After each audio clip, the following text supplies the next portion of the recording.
Hello fellow game makers and welcome back to another video. Today we're going to create this mountainside right here, and I'm going to share a few tips and tricks you can use to create it. And also, if you like my content, maybe consider subscribing and liking this video, because it really helps me to continue making more content. So let's get started. We're going to start in Gaea, because Gaea is a program where you can create terrains on a node base. So that's pretty cool, and it's also free, so you can just download it. And we're going to start with one of those primitives. So let's get a slope noise. And I want to rotate it a bit. So let's rotate it 45 degrees. And also give it a bit more displacement. That seems fine. And also I want to make it a bit more like this. Maybe play around with the seed a bit more. So I quite like this result. Now we can go ahead and modify this, because we can just use this as our basis, but this really does not look like the result I showed you earlier. So let's work on it a bit. So let's go ahead and add an apex. It's an effect. And this just flattens out the whole thing a bit more. And then we can go ahead and put this into a cells, because we want a bit more this like roughed up look, because we want a bit more edges. So put this into a cells and then combine it back with our apex. So get a combine node and blend those two together. Blend is fine. So we can just use this to work on. Now I also want the original terrain to be again a bit more, to have a bit more geometry to work on. So let's just get a subterrace node. This just roughs it up a bit more. And we can use this now to combine it again back with our result here. So again, just combine it back and we have a bit more of this roughed look. Sort our nodes right here. And now to get it to look normal again, let's just combine it back again to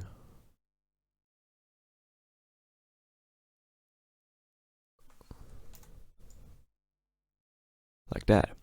But this doesn't look realistic at all, because we have those weird steps right here and also this flat right here. And because of this, Gaea offers really nice erosions, and I like to use two of them, which is landform, which just makes it a bit more, like a landformed terrain. But this makes those big holes in there. So I'm just gonna use another normal erosion, which really is the best erosion I've actually ever seen. And this just makes it a bit more eroded, with a bit more sediment right here, and you can also see a bit of those like rivers kind of like going down. So that's nice. And again, let's just combine those together. Plug it in right here. Actually, I'm sorry, I plugged this in wrongly. I want the normal output to be in there. I'm sorry. So now we can just keep it in the middle of pink. Yeah, maybe a bit less landform, maybe a bit more erosion, like that. So we just got a bit of those cracks in there. You can see as soon as I go more to the left with the slider, you can see those things here going in. And I think I like it like that. So now I just want some snow in there. So let's get a snow node, and this basically just makes our things to fill up a bit more, but I also want to take down the duration and intensity. I think that's okay. So we can still see a bit more geometry. So now we can go ahead and color this, and I like to color using this snow port right here, because we can now then automatically get a division between just the snow and the actual mountain. So let's just get the snow output and plug this into a set map. Those suggestions are also really nice. And I just use this first port right here and also add a bit of jitter. This just makes the gradient look a bit more, you could say, natural. I think that's a nice thing to say it. So now for the other set map, I like to use a mask. So let's just get a soil node. Put this up here. And for that, we can then just use this output to plug into another set map. And for that one, I'm gonna use this one. I'd like to reverse this one and then add jitter. Maybe change up the power a bit. So I think 6 is a nice value for that. I just like to let these blues peek a bit through to get a bit more color variation later on.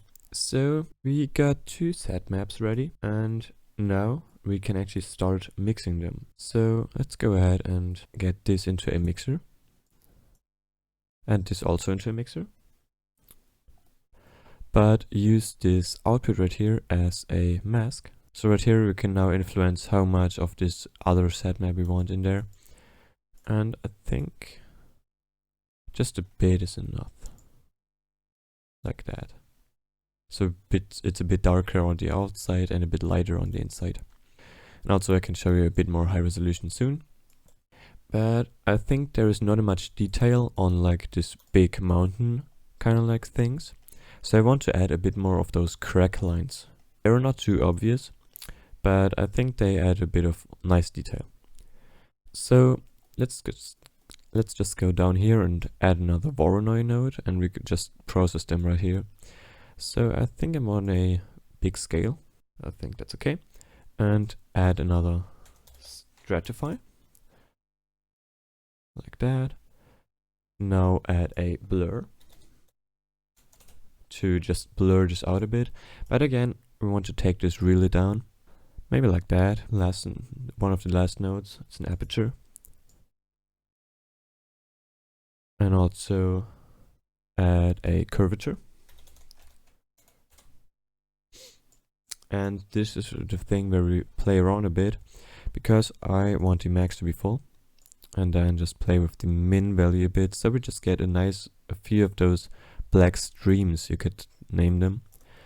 And also I want to add a clutter in the end, so we really get those black and white spots.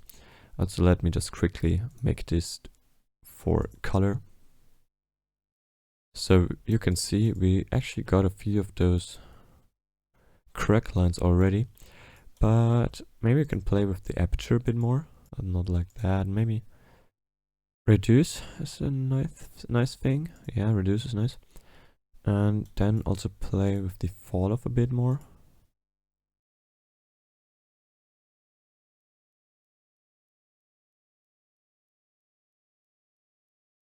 And I think that's okay. So you can also play a bit more how you like it. Maybe make a, and the model I showed you earlier, I had a few bigger lines. You can also see them right here, but I made them just a bit bigger because I like them. But I think that's okay for now. So we can now mix those cracks back into our original color map. So let's just again take a mixer, put this in the upper port and this in this port. And now we just have to create a invert node, because we need some kind of mask to put in here, because otherwise it will look like this and we don't want it. So we can get this mask through our snow and put this into our input, and then this as our mask. Of course, for the mixer you will need a blend mode of multiply, like that. And now you can play around with the settings a bit until you see the cracks going through.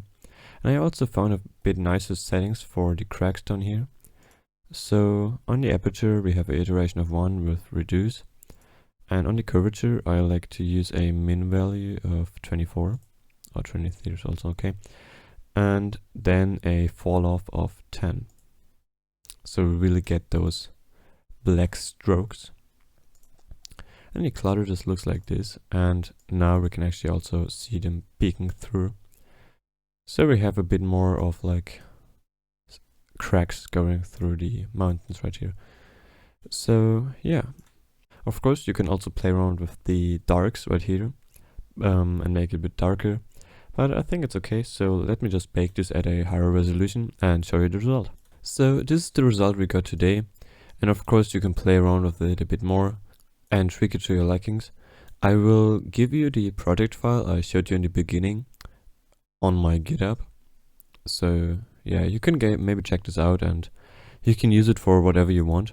I quite like this result right here, but I will give you those two variants, so this tutorial result and my testing project file.